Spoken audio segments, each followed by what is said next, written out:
Drought recovery is when weed management work really gets serious.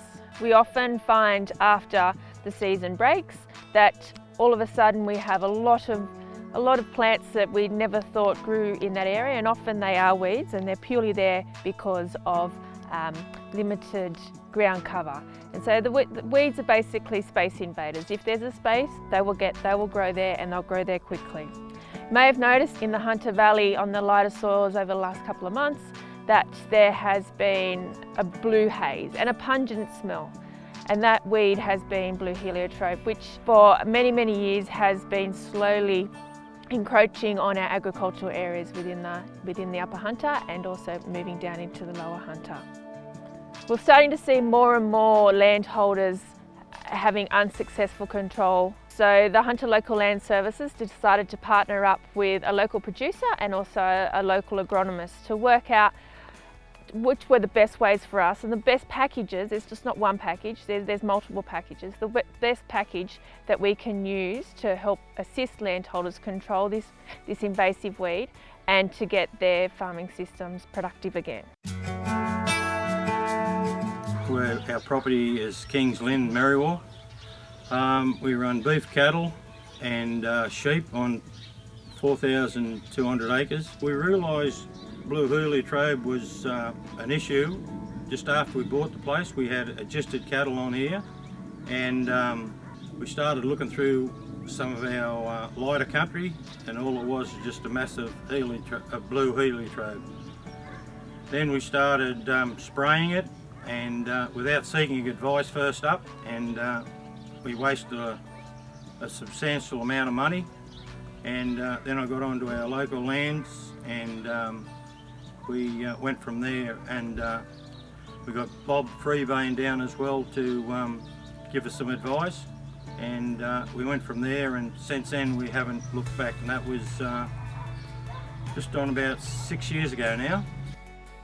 Here we are in a patch of Blue Heliotrope. As you can see, there's a distinct mauve flower in full seed out at the moment, nearly reaching maturity. It's got a really distinct smell about it. You can smell it before you see it. And it's just starting to creep along the ground from its main branching there. So it's got a really sticky seed that's just about to reach maturity here now. This really does aid in its spreading throughout the countryside with feral animals and even livestock. So something to be really wary of when you're walking through a paddock, driving through a paddock and moving your livestock around, that you can spread this seed so easily. So you can see the big taproot helping extract moisture from the soil, from the sandy soil here at Merriwa. A lot of landholders have used cultural practices, so ploughing to help in its control. This can be aided by the use of herbicides to aid the fallow, to help the control of this weed. In areas where the Blue Heliotrope is the predominant plant for livestock to eat, just please be aware that the Blue Heliotrope is toxic to animals.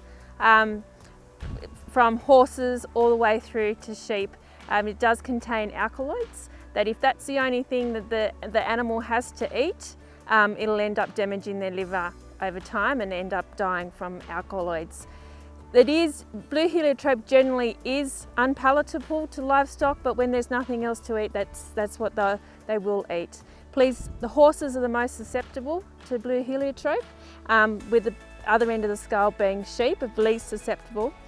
But they do get affected. If there isn't anything for them to eat, they will get affected by the ingestion of Blue Heliotrope. So please be cautioned.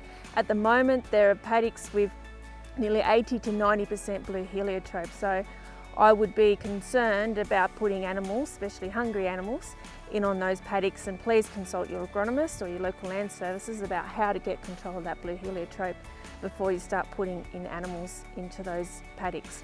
Blue Heliotrope is toxic both fresh and dried, and also please be cautioned if you are going and spraying it with some herbicides, that actually increases makes that plant a little bit more palatable for the animal to eat, but it still is just as toxic. Cattle are very susceptible to it. There are known deaths in the Upper Hunter from Blue Heliotrope, so please be careful when you're making decisions of what stock are grazing what paddocks.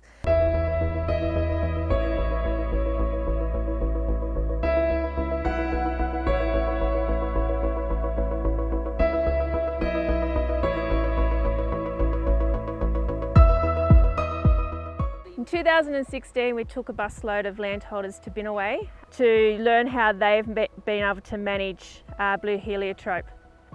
Bob Freebairn was the agronomist there on the day, and he really did show us tools that we could engage on our property to fight blue heliotrope, what works and what doesn't work. And out there we saw how effective the tropical grasses are at competing against it, and that's where we learnt about how to fight fire with fire, as Bob would put it. And Col really has implemented that strategy and on his farm, and even though there are bigger paddocks out there and wider open spaces, he's managed to just tone it down to that package to fit his farming system and modify it to fit his needs. The trip to Binaway, the outcomes from that trip, as you can see here with Col, has had a huge impact, and he came home and he made a plan, sat down and discussed a plan with his agronomist and also his farm business. It's just not Col, it's he's got sons working on this property as well, and they sat down and they worked out what's their best plan of attack and gave it a timeline, and they've gone forth from there. Once you've identified the extent of severity of your blue heliotrope problem, you can start designing your long-term plan of attack. The key to success against blue heliotrope is to set a plan and then stick to it. Don't get ahead of yourself. This plan will take years, not months.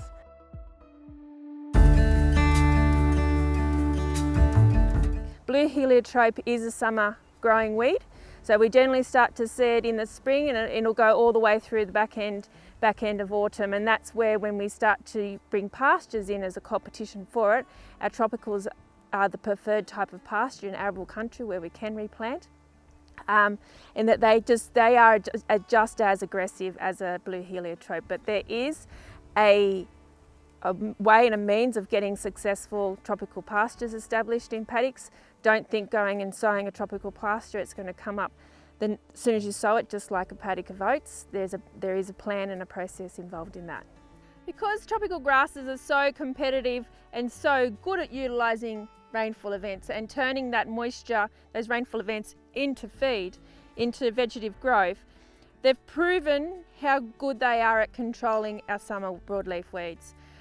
One of our best fighters that we have against the blue heliotrope issue that we have here in the Upper Hunter on our lighter soils is seeing if we can get some tropicals into the system, because once we get these in, and yes, we do need to follow that plan of managing our summer grasses, such as the liver seed grass and barnyard grass. But once we manage those, and if there's only blue heliotrope that's left in the paddock, we can manage to get some of these tropicals in, and they proven to get up quite quickly. They'll outcompete blue heliotrope for moisture. They will shatter them, so therefore the blue heliotrope can no longer get as much sunlight to photosynthesize and turn your country that was generally unproductive due to weeds into getting some productivity back in them. And as we mentioned, the tropicals are a little bit easier to get established in some of our lighter soils where our blue heliotrope issue is, rather than our heavy soils. And the varieties that you choose in there is a little bit different to what you're seeing here, but they are one of the biggest tools and best tools. They're just like the shifter that we have in the shed, probably one of the best tools that you can have to fight against one of our most common weeds and unproductive weeds. Herbicide control of blue heliotrope in high plant populations is essential, but it's only one part of the management strategy. Blue heliotrope is not an easy plant to control in pastures with a chemical application, so for this reason we partner with local agronomist Dan Clydsdale from Clydsdale Rural on a blue heliotrope demonstration here at Col's. So what we did with those 13 different treatments across the site here, with a 6 metre boom spray, with a 7 metre centre, so we had a small gap between each treatment so they could really stand out. We sprayed with yellow AIXR nozzles at 100 litres of water rate to really help with the coverage. We did two standard treatments. One treatment was 2 days after the first rainfall event, and the second treatment was after 2 35-degree days to really put a stress on the blue heliotrope. The chemical control options that we saw demonstrated at Col Bates proved the importance of getting the right chemical mix and the right chemical rate. Also, spray coverage was essential in that we were getting optimum coverage of the weed's leaf, and that we weren't getting overshadowing from other plants. The timing was very important in that we needed to be spraying the plant when it was fresh and actively growing, and also a water rate purely to get that coverage again. There are many options available for blue heliotrope control, so please contact your local agronomist and or us at the Hunter Local Land Services to find a chemical control that meets your system. There is a biological control option for this plant, which is the blue heliotrope beetle. It was introduced in the 80s at a site not far from here.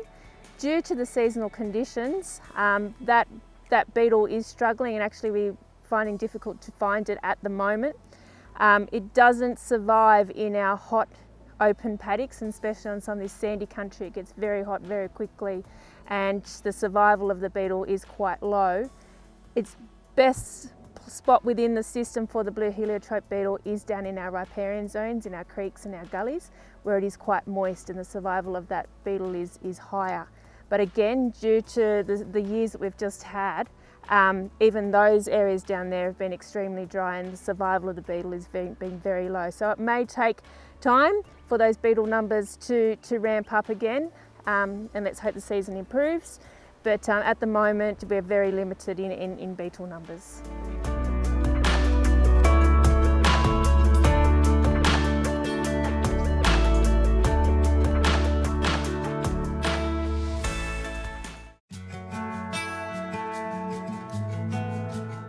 Our breeding operation is selling vealers or selling into woolies, depends on the seasons.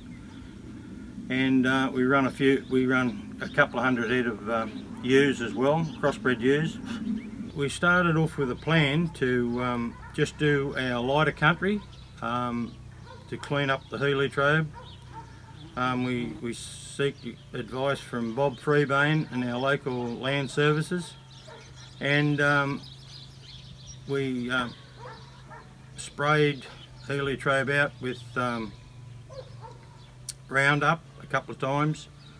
But our biggest problem, we made a few mistakes. We didn't follow up when we should have, and we had dry seasons, which you might as well sit down under a tree. And then the next thing, after you've got your country pretty clean, we limed a lot of our country, which I think it brings the pH up in your lower soils. And we use chook manure, and in a little bit heavier country use gypsum, which has been a big help.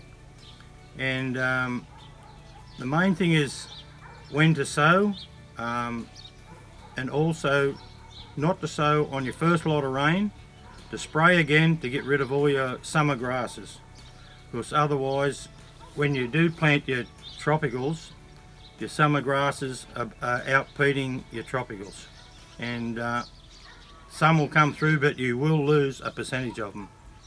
But I did not realise how long that it would take before we could sort of get grasses and up and running. You know, the seasons were against us, and it just didn't happen the way I thought it would. And when you actually start preparing a paddock, you can't just give it one spray and forget it. You've got to keep onto it and onto it and onto it. And the more time and effort you put into that paddock, the better results you'll get. And the better results is your dollars and your feed for your cattle, and your weeds. If you can get it spotless, your tropicals will do the rest. To control blue heliotrope, you need a plan, and it is a long-term process. And the process is shortened once you get your tropicals established properly.